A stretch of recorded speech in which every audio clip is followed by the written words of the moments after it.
Hello everybody, I pray that y'all are doing good. We're going to be doing a new Bible study today. I am going to still finish Ezra, but I wanted to go ahead and knock this first part out today. So this is part 1. There's probably going to be at least 3 parts for this particular series, and don't worry, I'm going to put it in the playlist so that way if you want to follow along, you'll get parts 1, parts 2, and part 3, okay? But what we're learning today is fear, accusation, and boldness, okay? And we're going to be learning this by reading 1 Kings chapter 18 verses 1 through 18, and then I'll expound a bit more, okay? Because how everyone is responding in this chapter is very important, and we're going to learn some lessons about how to respond in the face of opposition, in the face of accusation, when you're dealing with fear, and how to remain bold and courageous and stand your ground no matter the opposition that you face, okay? So we're reading 1 Kings 18, 1 through 18. Later on, in the 3rd year of the drought, the Lord said to Elijah, "Go and present yourself to King Ahab. Tell him that I will soon send rain." So Elijah went to appear before Ahab. Meanwhile, the famine had become very severe in Samaria. So Ahab summoned Obadiah, who was in charge of the palace. Obadiah was a devoted follower of the Lord. Once when Jezebel had tried to kill all the Lord's prophets, Obadiah had hidden 100 of them in 2 caves. He put 50 prophets in each cave and supplied them with food and water. Ahab said to Obadiah, "We must check every spring and valley in the land to see if we can find enough grass to save at least some of my horses and mules." So they divided the land between them. Ahab went one way by himself, and Obadiah went another way by himself. As Obadiah was walking along, he suddenly saw Elijah coming toward him. Obadiah recognized him at once and bowed low to the ground before him. "Is it really you, my lord, Elijah?" he asked. "Yes, it is," Elijah replied. "Now go and tell your master Elijah is here." "Oh, sir," Obadiah protested, "what harm have I done to you that you are sending me to my death at the hands of Ahab? For I swear by the Lord your God that the king has searched every nation and kingdom on earth from end to end to find you. And each time he was told, 'Elijah isn't here.' King Ahab forced the king of that nation to swear to the truth of his claim. And now you say, 'Go and tell your master Elijah is here'? But as soon as I leave you, the Spirit of the Lord will carry you away to who knows where. When Ahab comes and cannot find you, he will kill me. Yet I have been a true servant of the Lord all my life. Has no one told you, my Lord, about the time when Jezebel was trying to kill the Lord's prophets? I hid 100 of them in 2 caves and supplied them with food and water.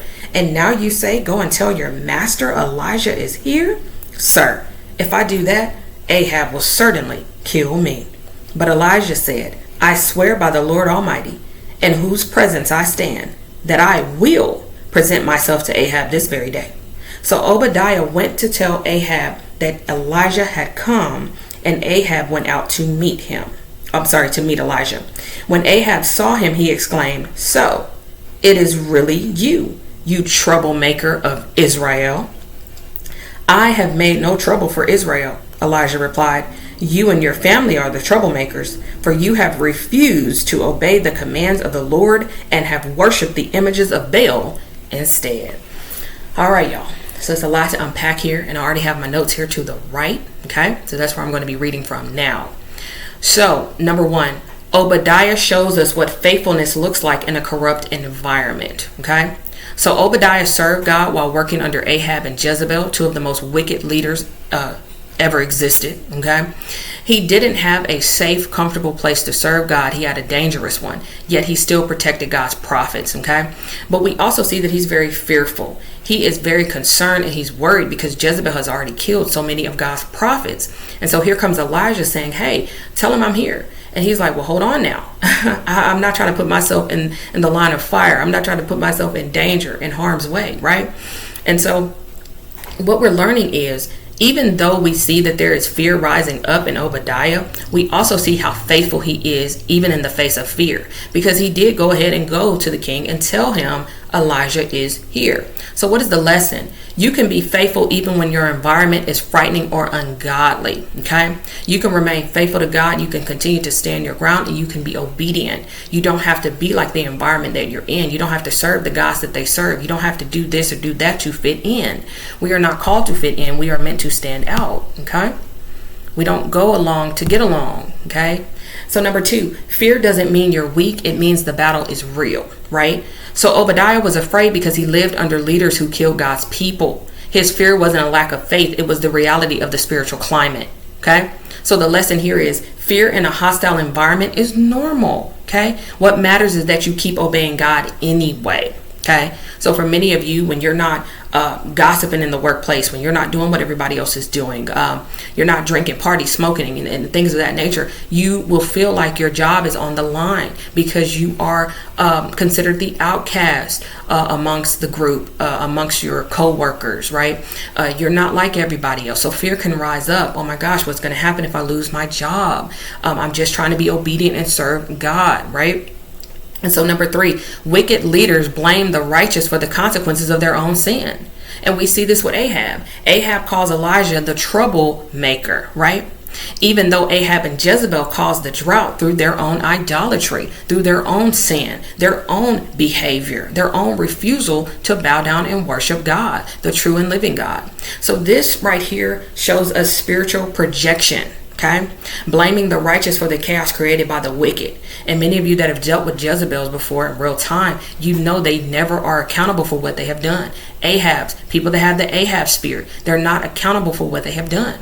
They're going to project. They're going to throw that on you. They're going to flip the script. Okay. So what is the lesson? When people reject God, they often accuse God's people of being the problem. So this is why you're slandered. This is why you are singled out, because they have to make sure that the truth about them does not come out. They have to put it on somebody else. Okay. Number 4, Elijah teaches us to confront lies with truth, not fear.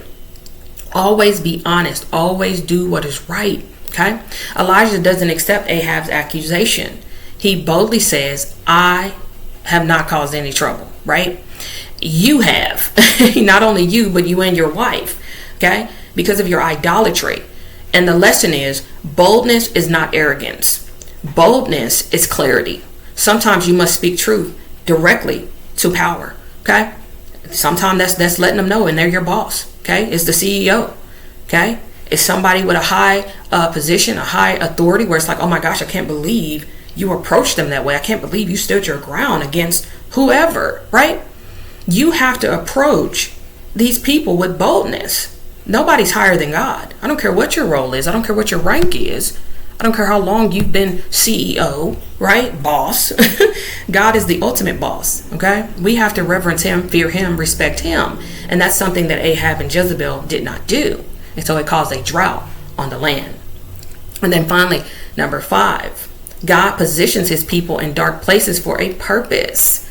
And I was even questioning this. I'm like, God, so Obadiah had to work with this wicked ruler and his wicked wife, you know, and I didn't realize it. It just finally clicked. Like, a lot of God's people had to work under unruly leaders, right? And so I have to do another teaching on that as well. So God positions his people in dark places for a purpose. So we see here that Obadiah was placed in Ahab's palace. Elijah was sent to confront Ahab, but neither of them were in comfortable places, right? But both were exactly where God needed them.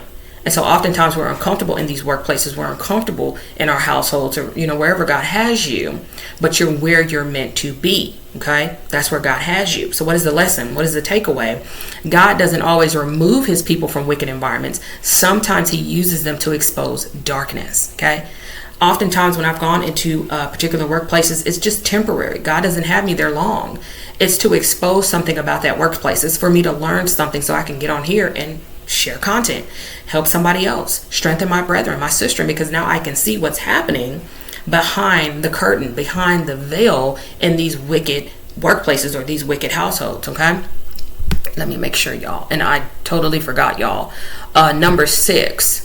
Oh no, that's going to be a part of the next teaching. So that pretty much sums this up. And I pray that it teaches you how to remain bold. Even when you feel fear, do it anyway. And understand accusations will come. They were accusing Jesus, okay? They were accusing God's people. There's always going to be accusation because we live in a wicked, corrupt world. But there is good still in this world. And that's where we come in, okay? We are the light shining in the darkness. And that's why God sends us in. It's giving those people time to repent. He's giving them time to turn from their wicked ways. God shows pity on our enemies. He gives everybody time. but it's up to them to decide. And then when our season is up, when it's time for us to go, God will move us to the next assignment, to the next mission. Okay, so don't grow weary in well doing. Do not give up. Remain bold. Fear will come, but God, remember, God did not give us the spirit of fear, but of power, love, and a sound mind. So pray to God about that fear being removed, because we have got to move in boldness, y'all. So I'll see you on the next video for part 2. Bye-bye.